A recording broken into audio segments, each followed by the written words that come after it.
Because you and I know as Christians that, it's not just about killing people. They've got a population control agenda. But, from Satan's perspective, he doesn't want to just kill people.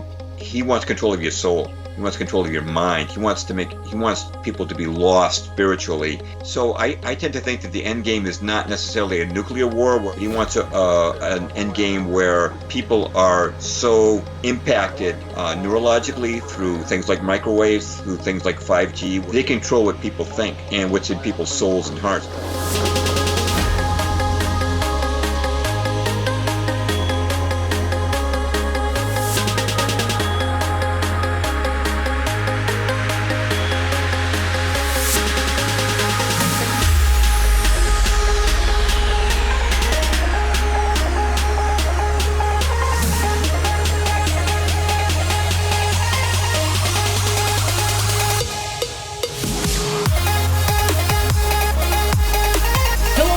Episode of the Sharpening Report. I'm your host, Sam Johnston. We're found on YouTube, iTunes, Blog Talk, and you can find me at Twitter, Sam T. Johnston.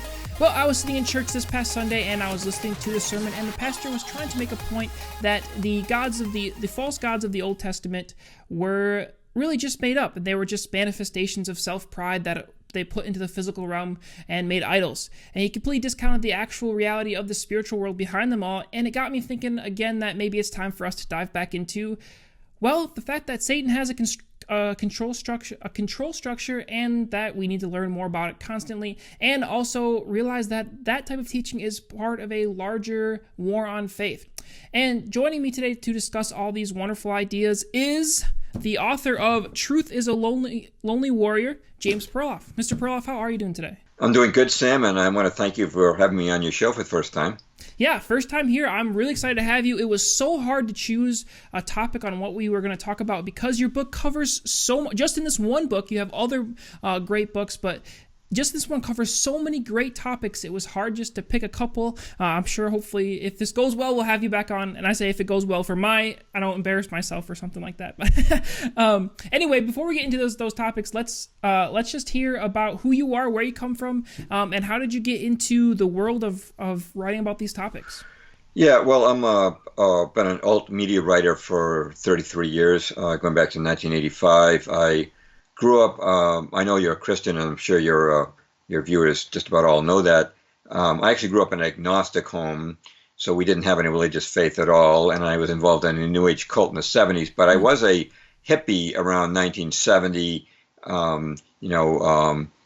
slightly involved with the anti-war movement, and was interested in politics and was kind of behind the war, but really couldn't make a lot of sense out of it until 1978, when I saw a young lady reading a book by Gary Allen called None Dare Call a Conspiracy, which was actually selling in the millions at that time. And something just told me, something motivated me. He said, you have got to get a copy of that book. I didn't even speak to the girl or look into the book, but I just knew I had to get a copy. And sure enough, after I got a copy at a local bookstore in Boston, I read it. And for the first time, history made sense to me. I saw that there was an unfolding world agenda. There was a drive for world government, that there were forces beyond the electorate were driving the government here in America and abroad, and that wars had been fought for false reasons. The Federal Reserve was controlling the economy, and all of a sudden things started to make sense. Well, the author of that book, Gary Allen, had mentioned that the John Birch Society was carrying a lot of the fight against the satanic New World Order. And so I joined the society and found that most of these people were Christians, which interested me because I'd been involved with the New Age a lot in the 1970s. And I was quite interested in the fact that Christians were actually fighting against this. And I soon saw that these people were Luciferian. This has become more evident with the access we have to the internet.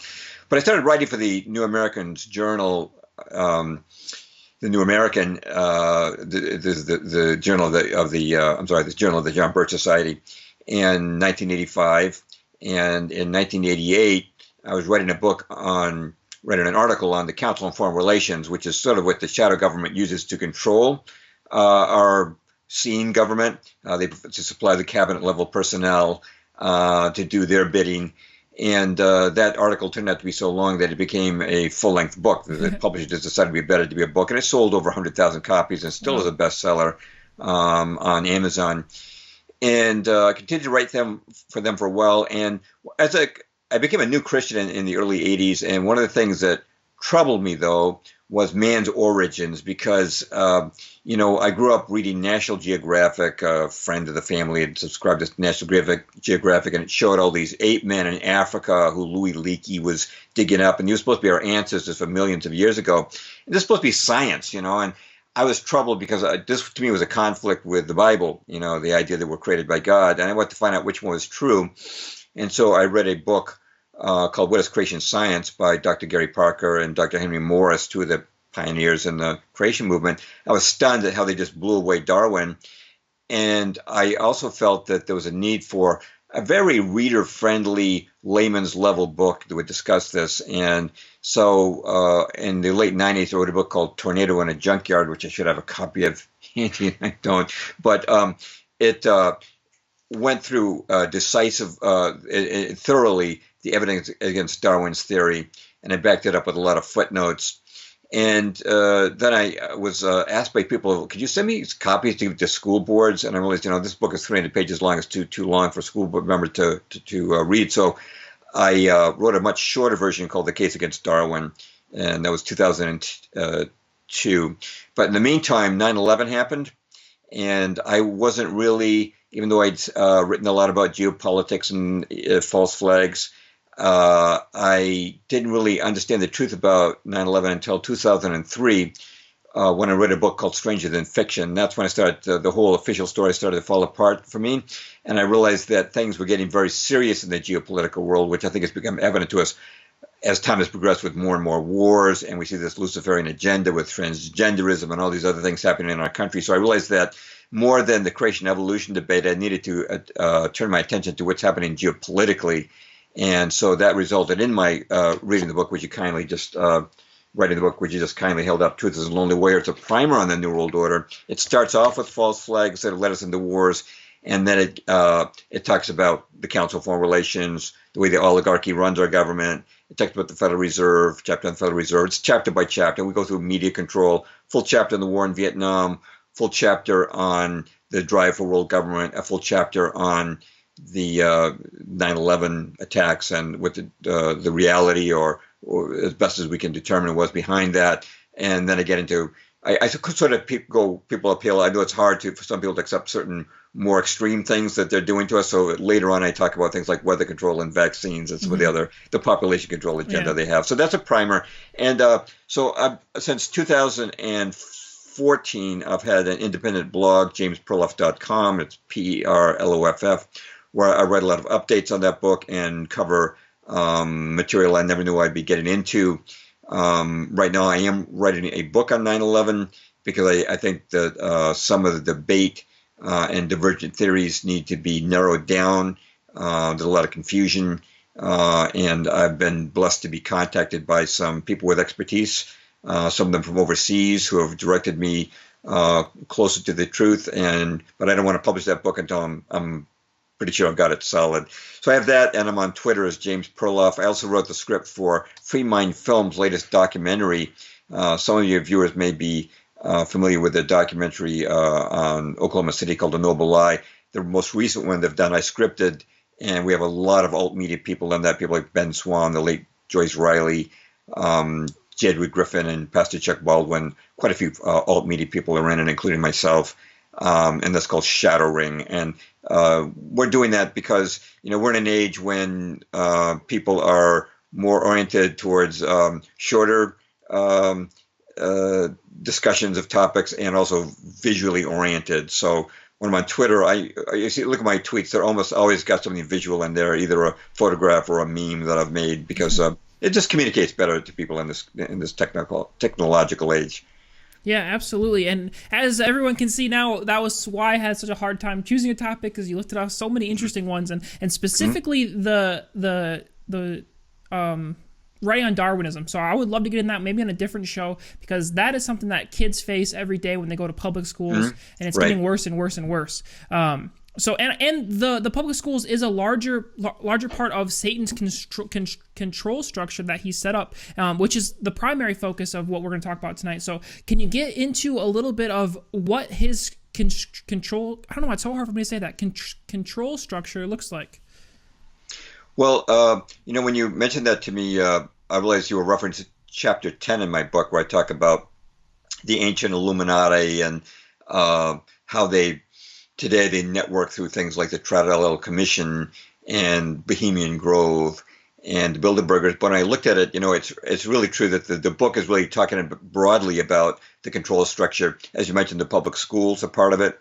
The Council on Foreign Relations is part of it because they pre-select presidential candidates before the elections, and they put these Council on Foreign Relations members. In fact, to read the back of my book, since its 1921 founding, what small organization has produced 21 secretaries of defense, 19 Treasury secretaries, 18 secretaries of state, and 16 CIA directors. That's the Council on Foreign Relations, which only had a few hundred members back in the 50s, and they were founded in 1921, but now they have 5,000 members, but they have dominated cabinets, Democratic and Republican alike, which is really why there's been normally just cosmetic changes as we change from one administration to the next. So that's part of it. But of course, the media is part of it. Hollywood is part of that control structure. The colleges and universities are part of it. The Federal Reserve is part of Satan's economic control structure. I realize that for people who are not really oriented to these facts and don't have a spiritual grounding in or aware of spiritual warfare, that might all sound kind of insane. It might be the way you're just talking about foundations of our civilization, aren't you, and the foundations of our American society. But they do play into the warfare, which I hope that as things, I don't like seeing things get worse, but as things have been getting worse, as we see gay marriage with the White House lighting up in rainbow colors under Obama, and now we see transgenderism be normalized, which people would have, even 10 years ago, would have thought that was crazy. People should be able to see that there is an agenda unfolding. We've seen the statue of Baphomet unveiled in Detroit, and recently they brought it to the Arkansas, a statue of Baphomet to the Arkansas Capitol grounds.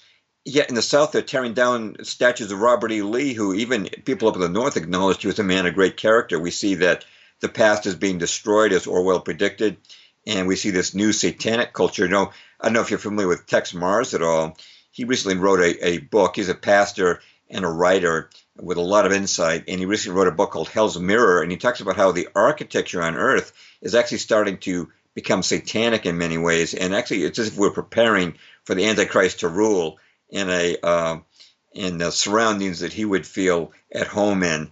It's really happening around us. You see it in Hollywood. You see Fox has a show called Lucifer, where Lucifer is a good guy helping out the LA police solve crimes. It's insane.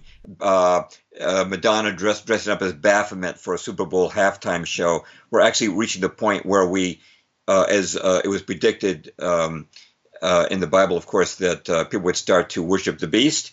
We see that actually progressively happening. That's not going to happen overnight. Satan's patient, but it's happening. I liken that to Orwell's 1984, which we see so much of that book has been fulfilled today. I even decided I put an appendix in my book talking about ways that novel has been fulfilled. You might remember at the end, Winston Smith, the hero, he says he loves Big Brother, and I really take that as synonymous with worshiping the Antichrist, the mega ruler who is controlling the whole society and keeping people under surveillance and control not for the good, but for the evil of the world. Yeah, you definitely see 2 + 2 = 5 in our society today. I feel like you see that everywhere. It's interesting to see how people are just willing to accept that the lies that have been thrown on us. I even find it interesting how we've progressed as a society, looking throughout history to see how did we get to the point where these type of things are our reality. I mean, it doesn't just happen overnight. It says in Scripture, Satan is the most subtle being on earth, and you make a good point in your book talking about the war, or talking about Satan's structure is just the path that TV has gone through, starting out with family-friendly shows to get the TV into the house. And I think that's such a great metaphor for what we see in our society as a whole. Right. I actually just did a show. The last show I did was on the golden age of television. I wrote a post on that, the real reason there was a golden age of television. And when I grew up, and this wouldn't be stuff that's familiar to your younger viewing audience, but I was born in '51, and so I mostly saw kiddie shows. But even looking back, I could see that the adult shows, everything was G-rated. There was no swearing, cursing was not allowed. Every show usually had a good moral lesson. Usually, there was always an ending where there would be a positive outcome. The person would be, like Leave It to Beaver. Beaver would be tempted to do the wrong thing by Eddie Haskell. And then at the end of the show, he'd do the right thing, and he'd get counsel from his father. And every show was like that. It was like, you couldn't have evil winning at the end. It was against the TV rules then, and there was no sex, of course, and any violence had to be very restrained. But the reason for that was that we had a prevailingly Christian culture, and the people behind all this knew that they would never get TVs in their homes if they had satanic stuff. So a show called Lucifer, nobody would have bought a TV set back then. So everything had to be reinforcing positive values. And I actually believe that in the 50s, TV was a force for good. It was actually presenting positive role models, good lessons. As Superman, every show would start telling children that Superman fought for truth and justice in the American way. It's like everything was positive. And so, of course, people went out and bought one because they said, hey, this is good for my kids, But what we didn't know was that once TV reached saturation point, which was 1963, that was when over 90% of all homes had one, and basically they knew that they'd gotten as many TVs as they were basically going to get into homes. Then they started to tweak the content, and all of a sudden Leave It to Beaver was off the air, and all these really friendly family shows like Father Knows Best, they stopped showing reruns of that. And all of a sudden they had The Outer Limits, which was kind of creepy, and all of a sudden Bewitched, which presented a witch in a very friendly way, and My Favorite Martian, which showed an alien in a very favorite way, but we know that they're really demonic. And they had I Dream of Jeannie, which presented magic in a very friendly way. They boiled a frog, and they brought that stuff in, and then they brought in All in the Family, which started to degrade the father as being stupid, and the conservatives being an idiot, and the canned laughter would be brought in every time Bunker said something stupid. I don't know if you're familiar with the show or not. It's a different era, but that was all frog boiling and gradually changing the content until people. In fact, I wish I had the quote. It's from Anton LaVey. I don't think I've got it in front of me, but he was a Satanist. And, you know what? I do have the quote right here. Okay. This is from the founder of the Church of Satan, okay? Anton LaVey. Here's what he said in his book, Satan's Notebook, published in 1992. He said, quote, "The birth of TV was a magical event foreshadowing its satanic significance." He said, TV's infiltration has been so gradual, so complete that no one even noticed. People don't need to go to church anymore. They get their morality plays on television. What began modestly as rabbit ears on top of family TV sets are now satellite dishes and antennas practically dominating the skyline, replacing crosses on top of churches. He goes on. But you see, that was the plan, and that's from the founder of the Church of Satan. He acknowledges that was the plan, to just start out nice and Christian, and then, by the way, I got to mention this, the very first pop music song ever featured, debuted on television, it was called I Believe, sung by Frankie Lane. It was all about faith in God, and you can hear it on YouTube, and it's all about why he believes in God. And so they really drew in the Christian audience. You go back to the early 50s, especially, it was all Christian content, ministers being portrayed in positive lights. The family goes to church at the end of the show. It was there was thoughtful prayers even being said. You'd be amazed. I saw one of James Dean was a very famous film actor, but before he was in Hollywood for movies, he was on TV, and there was a show that Turner Classic Movies recently showed, an early show he did called Harvest, and the show ends with a heartfelt prayer to God. I mean, just, you wouldn't see that now, but that's the kind of prayer you were opening with, before you and me, started this discussion. They would have that kind of prayer on television, believe it or not. And so, of course, Christians went out and bought one. They thought, wow, this is a Christian medium, but it was not designed to be that way. It was intentionally deceiving the public, sad to say. Not to say that the writers of Leave It to Beaver weren't sincere. Of course, they had sincere people. In fact, Ward Cleaver, the guy who played him, Hugh Beaumont, was actually licensed to preach. But as a church, they got some really righteous guys onto those shows to start with. But then they got rid of them, and they gradually changed that content. But yeah, that's kind of it is kind of a metaphor for a whole culture, the content of Hollywood, news media, what they teach in schools, and including at the college level, has all been changed. Even in politics, I remember reading when I first read Gary Allen's book that I mentioned earlier called None Call It Conspiracy. He said that politics had been tweaked so much that by 1976, the platform for the Republican Party was more to the left than the Communist Party platform had been in 1932. That's how much, we've been shaded towards, with the socialist government over the course of more than 40 years. So, yeah, they've been tweaking it, and as Christians, we know that it's moving towards a satanic culture. Unfortunately, it's going to get worse. We know that it's going to get better. We know that the scriptures promise that. In the end, it gets a lot better, more than we can imagine. But in the meantime, things are getting rougher. Yeah, unfortunately. It's so interesting to hear the phrase, I bought a TV because I knew it was going to be good for my kids. Like, you never hear that nowadays. No. And you also brought up an interesting point about how they hired a lot of really good people to work in that environment, on Leave It to Beaver and things like that. And that's a big pushback we get when we start talking about these ideas of Satan's control structure. Is it's so big, it's so massive. How can it be real? It involves so many people. And so that's a good question, is how is it possible that Satan can have control over so many aspects? It just seems impossibly big to be able to have it under one force. Right. Well, I think the answer is money. The Bible talks a lot about money, calls it the root of evil.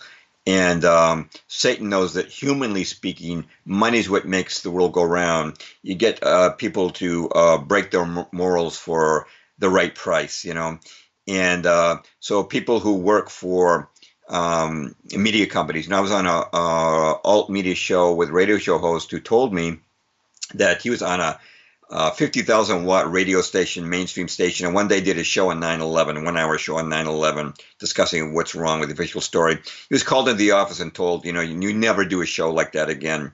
So he said, okay, I'm going alt media. The fact of the matter is, you want to get these big salaries on CNN or even on Fox, which, Fox is more conservative, no question about that. It does have some more favorable content than the really left wing, but it's really that Fox versus CNN is kind of like Democrat versus Republican. Republicans, they talk a better talk and they have more conservative views, and their views are more aligned with us as Christians, but nonetheless, they don't go beyond the official story.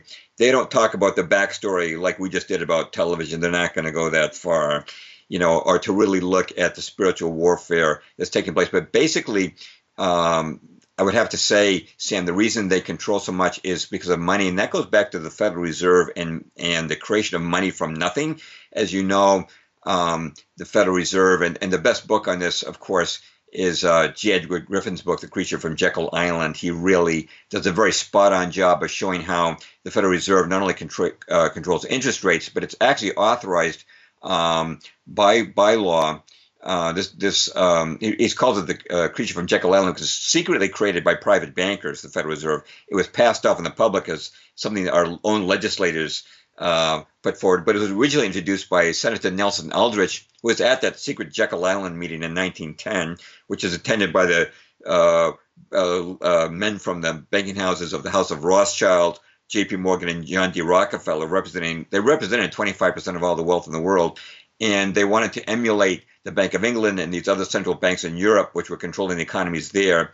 And by creating the Federal Reserve, they were able to generate panics at will, inflate at will. In fact, the value of the U.S. dollar has dropped by about 98% since they created the Fed, whereas it was actually stable since the days of George Washington up until the time of the Fed. Now, there were times we'd have inflation, like during the Civil War or the War of 1812. They'd print more money and that would create inflation. But after the war, the money would come back down to its normal value. Actually, in my book, Truth is a Lonely Warrior, I've got a graph put together by Oregon State University showing prices in America. And you can see that it's almost a flat line with little blips from the days of the Pilgrims up until you get to 1913, which is when they created the Fed. And then it just starts to rise, and then it dips a little bit during the Great Depression and takes off like a rocket. And now it's lost 90% of its value.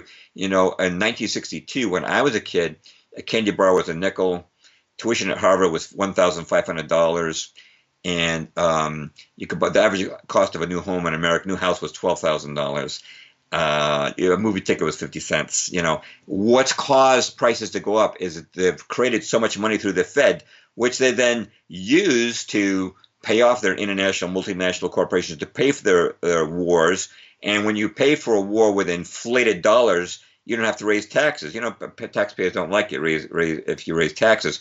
But if you raise prices through inflation by creating money from nothing, all people see is money, the prices going up at the supermarket. They blame the supermarket or the manufacturer of cornflakes or whatever, but they don't realize it's actually the government, the Federal Reserve, inflating that currency. But they create money from nothing, and they use that. Unfortunately, they control most of the Fortune 500 companies, and by offering hefty salaries to CEOs of media companies and using that money to appoint the chancellors of universities, they can control what people think. And they can get politicians who they lobby with special interests to say what they want them to say and to back the war that they want them to back. And so they're using money to make the world go round Satan's way. And unfortunately, people often will do what money can offer them rather than obeying their conscience if they have one left after going through all this frog boiling that we've been talking about. Yeah, absolutely. I mean, and you can think about it. You're sitting there, with trying to get some food, and someone offers you, if you go this way, it'll be easier for you. It can be understandable for sure, but the path of righteousness is so much worth it, so much more worth it, definitely in the end. And another way the structure works, I think, which you point out in your book, is the way that, like, once you get close to the top, you don't know what's actually going on near the top. You just know your immediate superior, and that person just knows two people below them and the person above them. So it's really fragmented on the way people know who people are.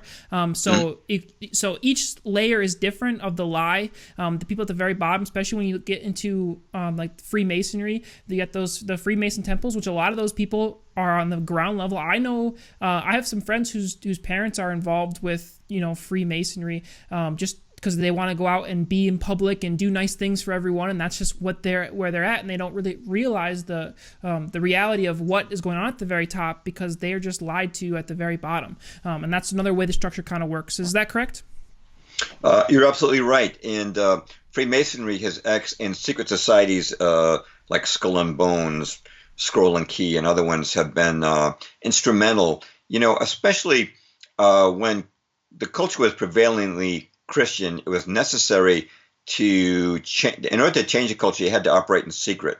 You couldn't do it out in the open. And secret societies with a legalized secret status were able to do that. And I'll have to say that you're absolutely right. I have friends who are Freemasons too. And one time I was talking to a pastor at church about Freemasonry and some of the bad stuff in it. And there was a young man who'd been a first-degree Freemason. He said, "What are you guys talking about? I mean, I was a member for a year and nothing bad or evil is going on there. You guys paranoid or something?" And the guy is right. At his level, he saw nothing. And there are many Freemasons like that. The Blue Lodge, first degree, second degree Freemasons, who are just basically there for a convivial time and a brotherhood and some fellowship.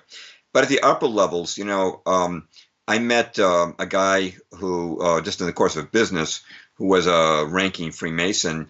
And this guy was boasting of his Freemasonry. And he actually told me that he had been hired to do, his company, I guess, had been hired to do work in a Catholic church in Washington, D.C. I'm not a Catholic, by the way, never have been. But he said that he personally had carved images of Satan in the eyes of a statue of the Virgin Mary in this church. And he said now those blankety-blanking Catholics, when they bow down before Mary, they'll be bowing before Satan. Now, this guy clearly linked his Freemasonry with Satanism. And I've read, it's interesting, in my book, I mentioned that there was a certain Freemasonic degree. People have testified when they had to go through the upper degrees of Freemasonry at this particular degree, they had to trample on the cross of Christ.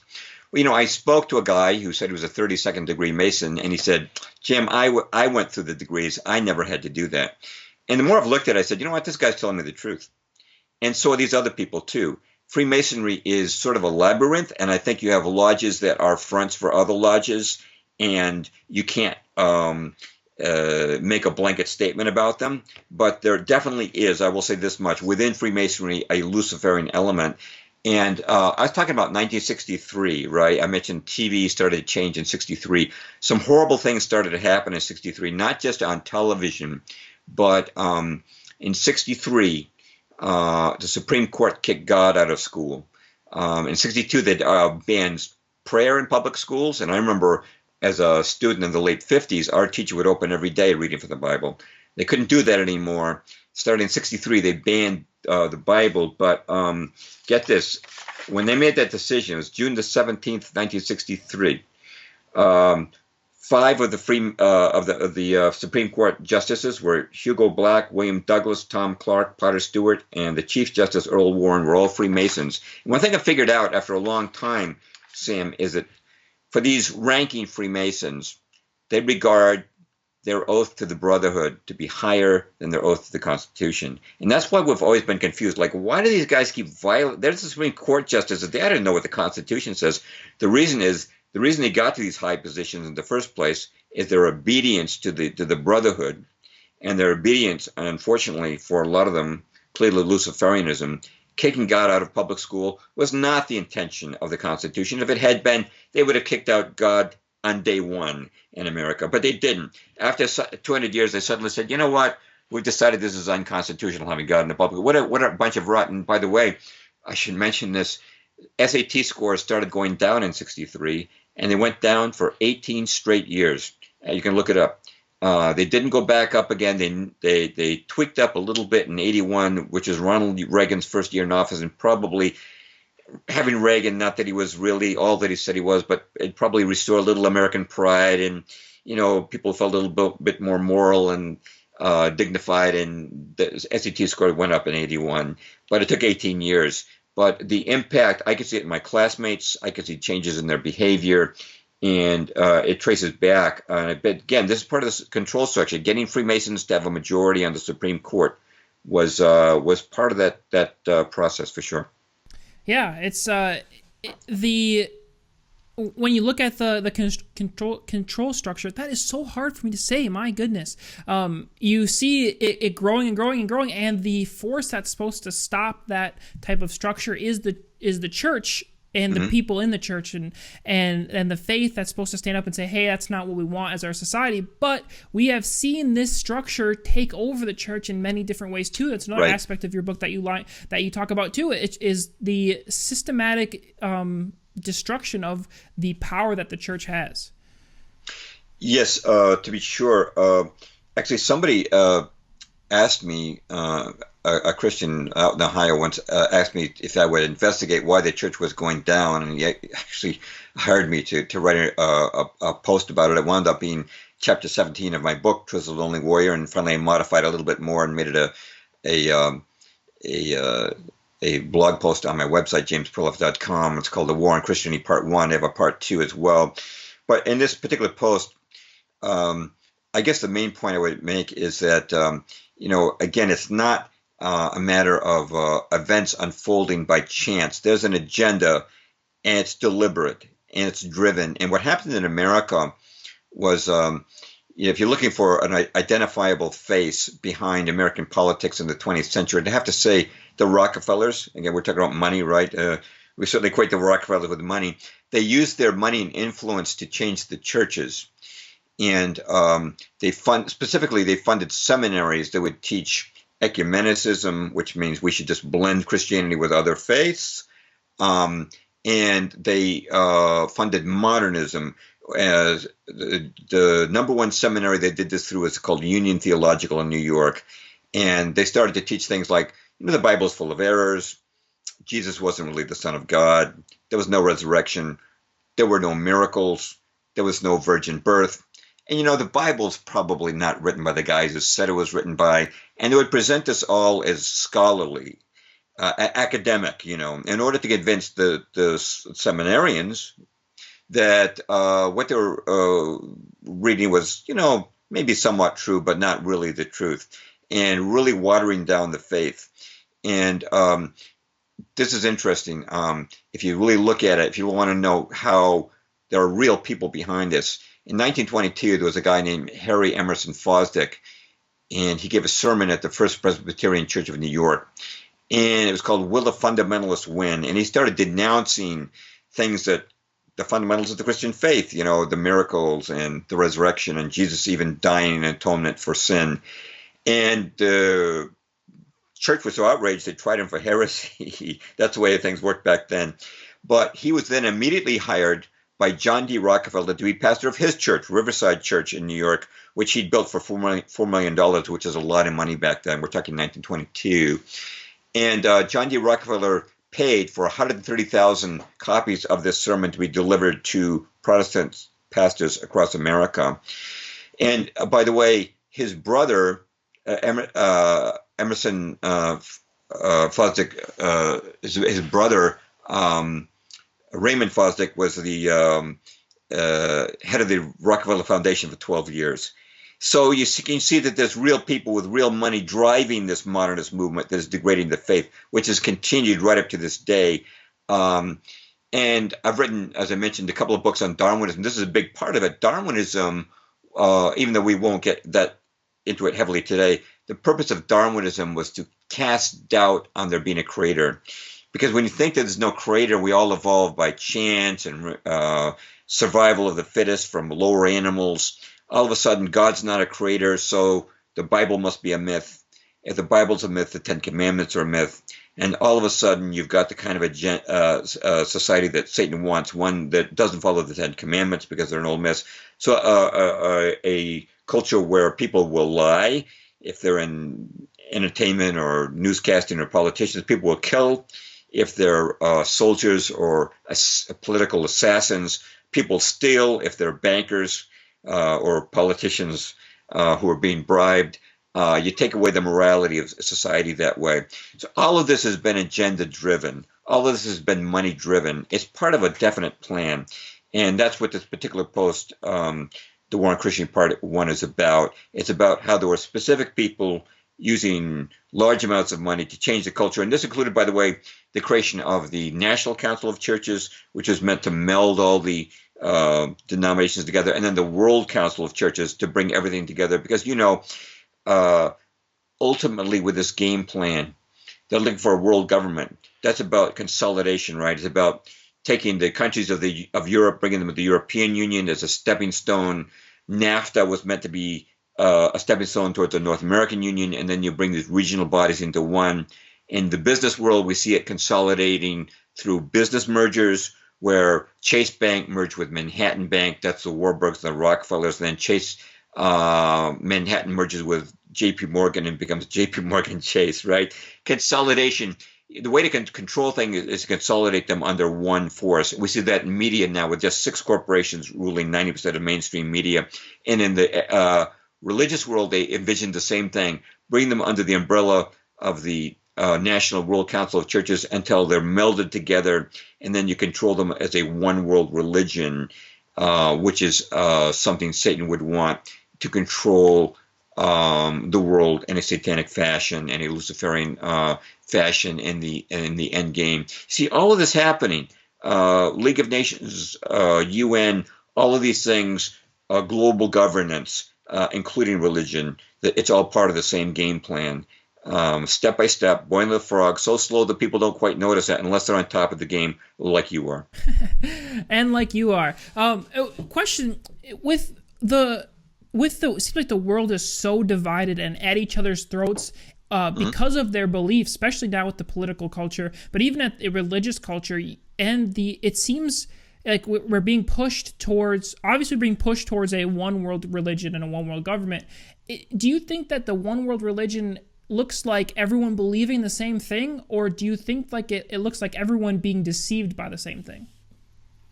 Well, you're right about the conflict.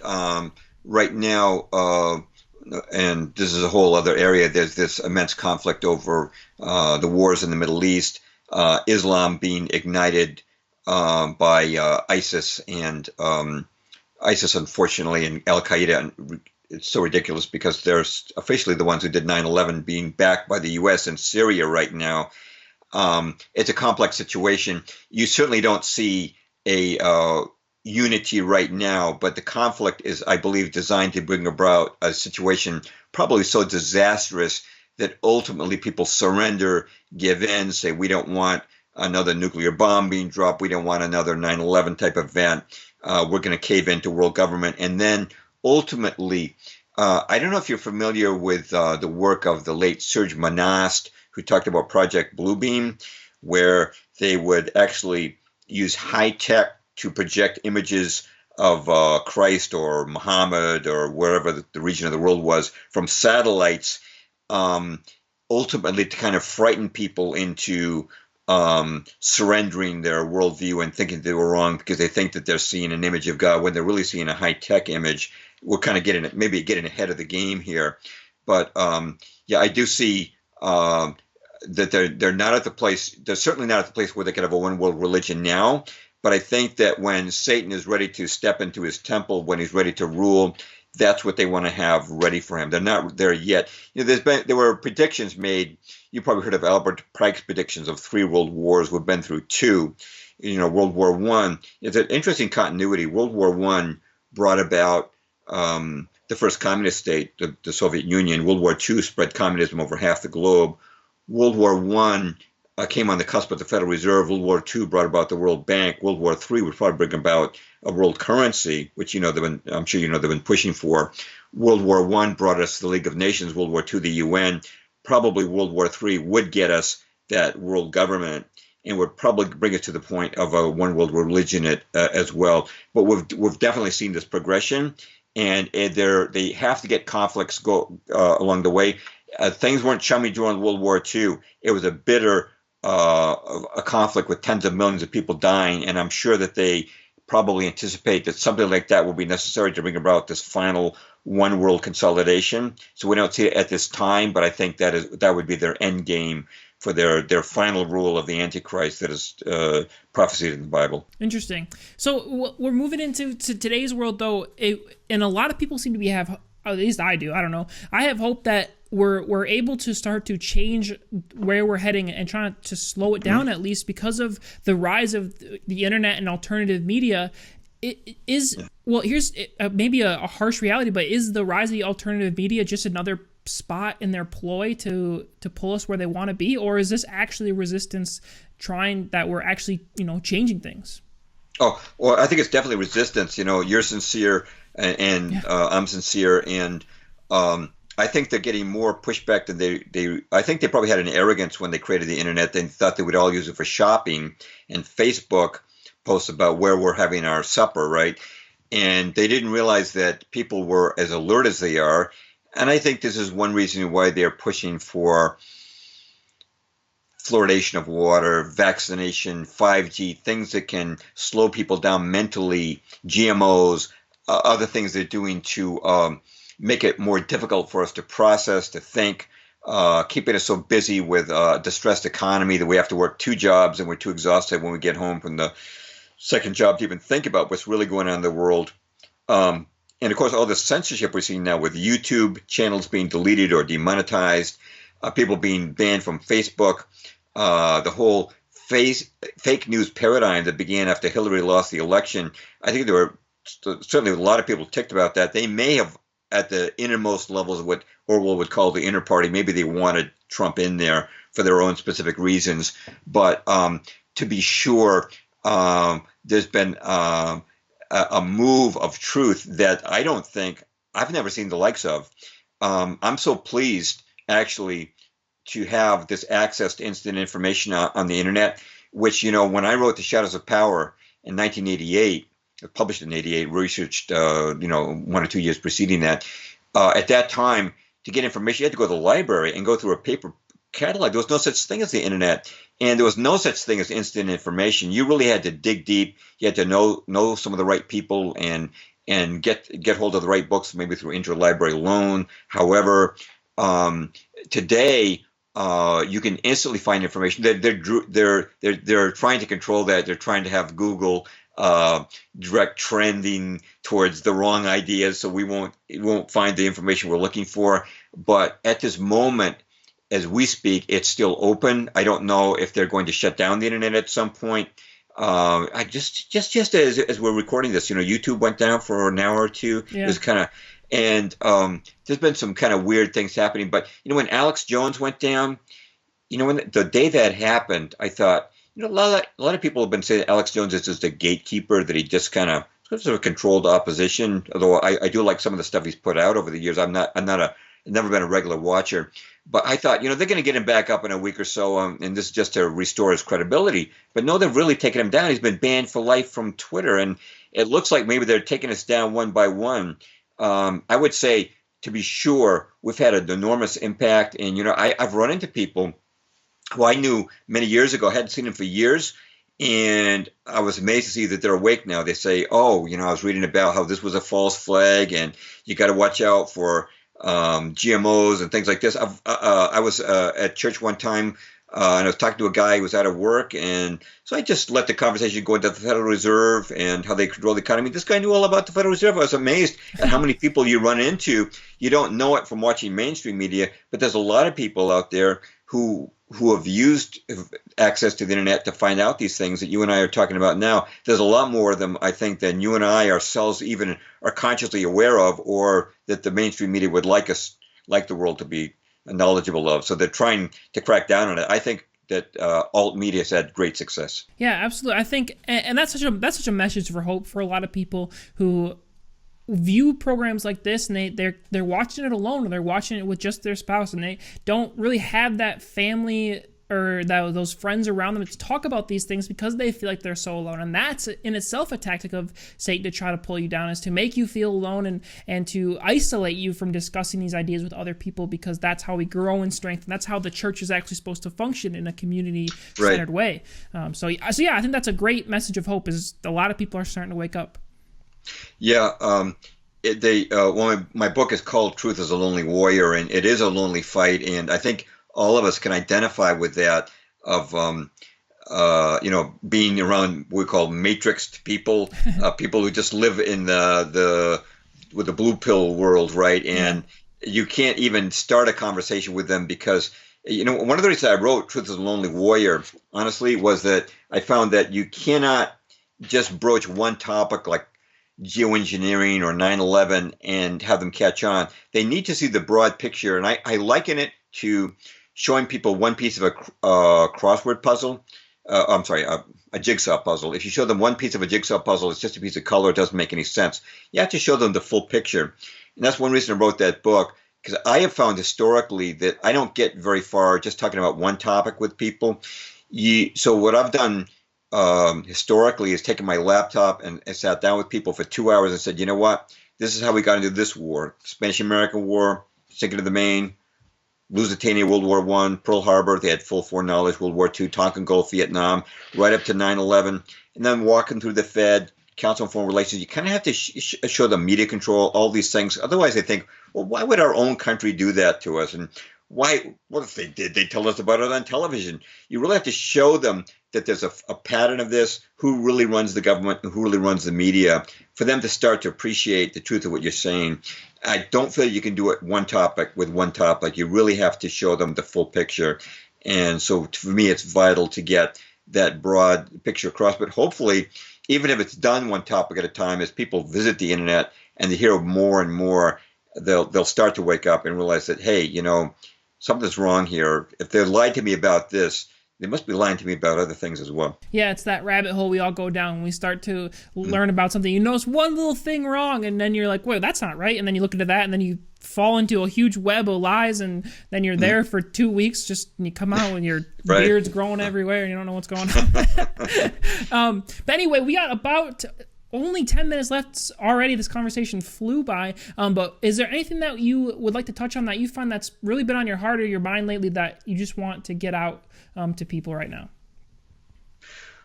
Well, like I said, I've been working on a book on 9/11. I know it's been vetted a lot. I'm still working out details of that. There's certain things I feel I've been able to rule out through critical examination. I've changed my mind about many aspects of 9/11.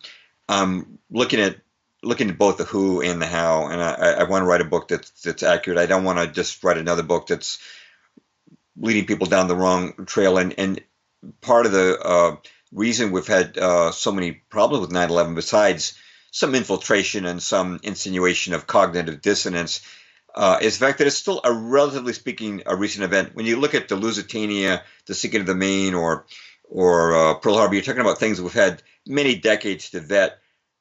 9/11 is probably the most clever false flag ever pulled off, and there are still legitimate, significant questions that are being debated about it. So it's one of those things that's tricky to deal with.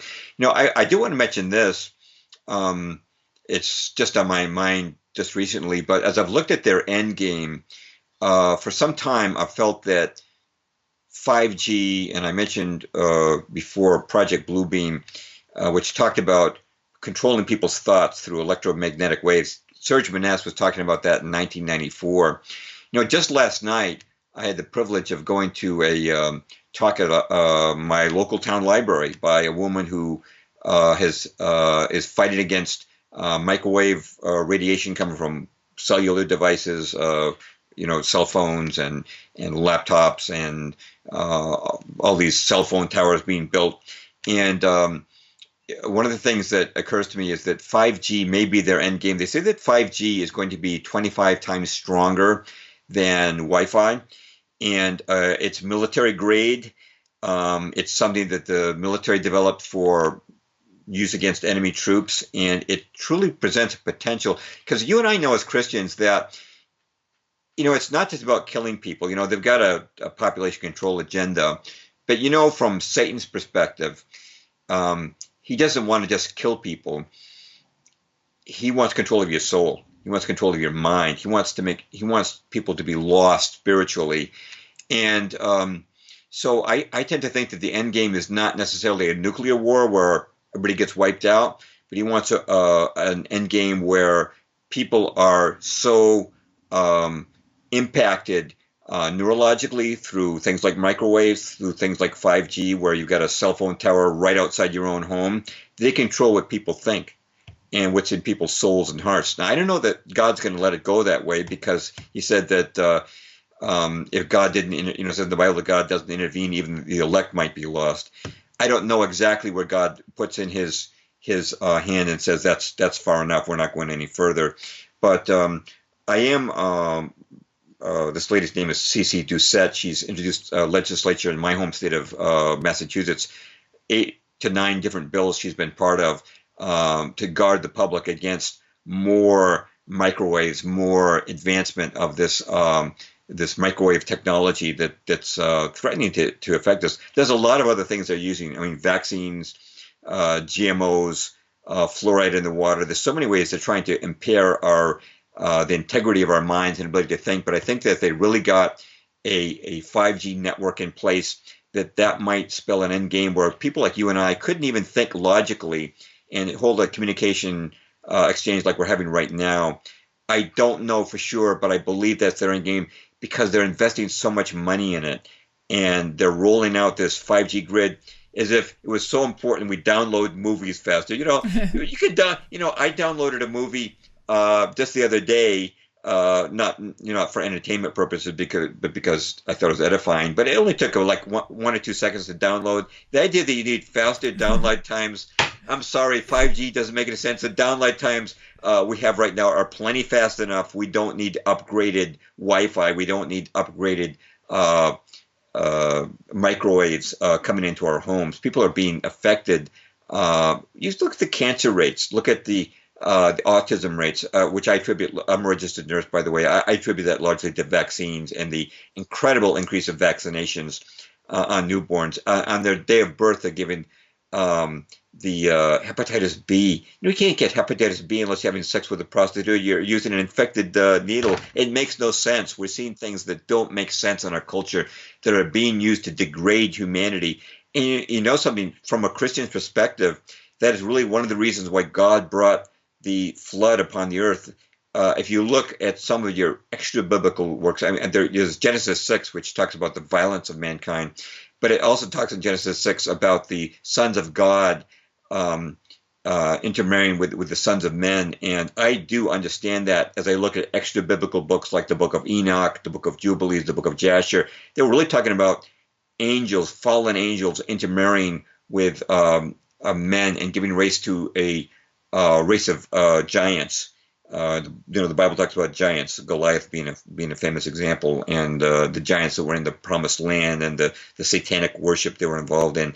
I believe we're seeing a repetition of that today with not just transgenderism, but transhumanism, inserting human genes into animals and making glow in the dark cats and other weird experimentation with human genetics. I believe we're angering God as we're doing this, and we're moving in the direction that God brought the flood. He said he'd never bring another flood. He's not going to, but I believe that we're reaching a point where God at some point is going to say, you've messed with my creation enough.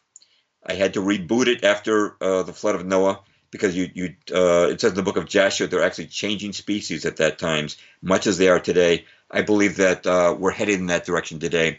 There's a lot of really gross, evil things we've seen happening between the transhumanism, the transgenderism, the gay marriage, everything against God's will in these last few years, the open Luciferianism. It's got to be angering God. We as Christians, we may not win this battle humanly, but I know that God expects us to do everything we can from our own human, with our own human capacity, with God's help, to fight against the agenda that's unfolding right before our eyes. Yeah, absolutely. You mentioned 5G and interfering with our conversations, and I definitely think that's why I haven't been able to say the word control. See, I can't say it now. Control structures. So that's proof right there for everyone. No, obviously I'm kidding, but that's a very well put summary of what's going on in our world. It definitely that 5G is something to be wary of. I believe, I have to confirm this, so take it with a grain of salt, but I read or heard somewhere that the whole Kavanaugh thing was largely a cover-up so that the telecommunications companies could actually get a legislation in saying they can trump any local legislation that's put forth, that they can do whatever they want, basically. So definitely look into that aspect. If you're listening, I've heard that is a reality. So if you're trying to fight for your local government to put up legislation, there might be a bill already through Senate saying that it doesn't matter what your local government says.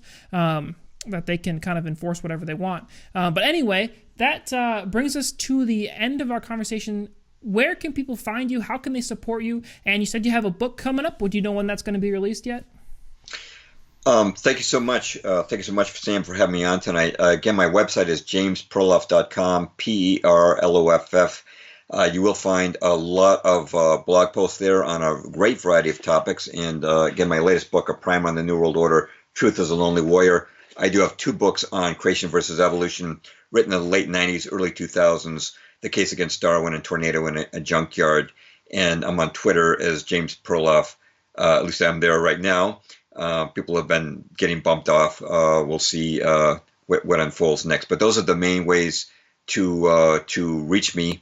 And I feel like I'm missing something that you just asked me for. Do you know when your book's going to be released yet? Oh, the book is certainly wouldn't be until next year. There are still things, I'm in contact with pilots and people who are experts in nuclear fission and things like that. And so I'm trying to make sure that I take each aspect of 9/11 and rule out the things that can be definitely ruled out as possible ingredients of this very elaborate and intricate and very successful plot, maybe excepting Flight 93. The book is designed to help clarify 9/11 in terms of who did it and in terms of how they did it, because that is still troubling a lot of people, including myself. And so it's a work in progress. It's taken a lot of work and a lot of communications. And if people go to my website, they'll see that I've changed my mind several times. I wrote a blog post recently. It was called 12 Angry Men in the Truth Movement. And 12 Angry Men was a famous movie about a jury that gradually changes its mind from 11 to 1 guilty to 12 to nothing not guilty through logic and through honest debate amongst the jury members. And that's what I'm really trying to do, is to look at each aspect of 9/11, to honestly rule out the various possibilities and missed possibilities and come to a correct reconstruction of events, and to hopefully render a verdict that is as truthful as possible. So that'll hopefully be out sometime next year, a book on 9/11. Hey, an author that wants to make sure he's telling the truth. What more can you ask for out of that, right? Anyway, thank you. Yeah. Anyway, thank you so much for coming on the show. I really appreciate it. Well, I appreciate you, Sam, and people like you in alt media who are providing platforms for people like me to come on and openly discuss these things. And it's not like CNN. There's a lady who I've forgotten her name, but she did a tweet recently where she plays 4 different people on a fictitious network news channel where she's playing the host and 2 people who are representing the mainstream view, and 1 person who gets shut out who's representing the alternative view, who basically gets just a few seconds to talk. It's pretty hilarious. But what I like, as opposed to the interaction that takes place on mainstream media, is that you and I get to actually vet these things honestly. You and I have no agenda. We're just trying to get the truth out there to people. We're not paid to do what we do. We're not working for lobbyists or corporations or special interest groups. We're just there to tell people what's honestly happening. And so I hope that more and more awake people will start to tune into broadcasts like yours, will subscribe to your channel, and will continue to hear people who are presenting views that are not sullied by the lust for money or driven by misguided geopolitics. Yeah, absolutely. God willing that happens. That's what we need in our society. And guys, that's our show this week. Remember, we talked about Darwinism and the ideas that Darwinism puts forth. And one main idea is that it puts forth is that things can be random. Things can happen randomly, and there's not necessarily an agenda behind things. Well, we see throughout Scripture that on both sides there is an agenda being put forth. There is one that is good, that is righteous, that we want to follow, and there's one that's evil, that we don't want to follow, that's putting us towards a one-world religion, one-world government, and it's all planned, and you need to understand what that plan is, and that's why you watch shows like this. Hopefully, I hope I do a good job in facilitating great guests from arming you. So, guys, I hope you enjoy the show. I'm not going to ask you to like, subscribe, or share. I hope you do, and I appreciate it if you do. But that's it. I hope you guys enjoyed it, and hope they have a great week. I always like to end the show on maybe just a laugh or a happy moment. So, do you have a favorite joke? I post a lot of memes, and so my head is kind of into the memes.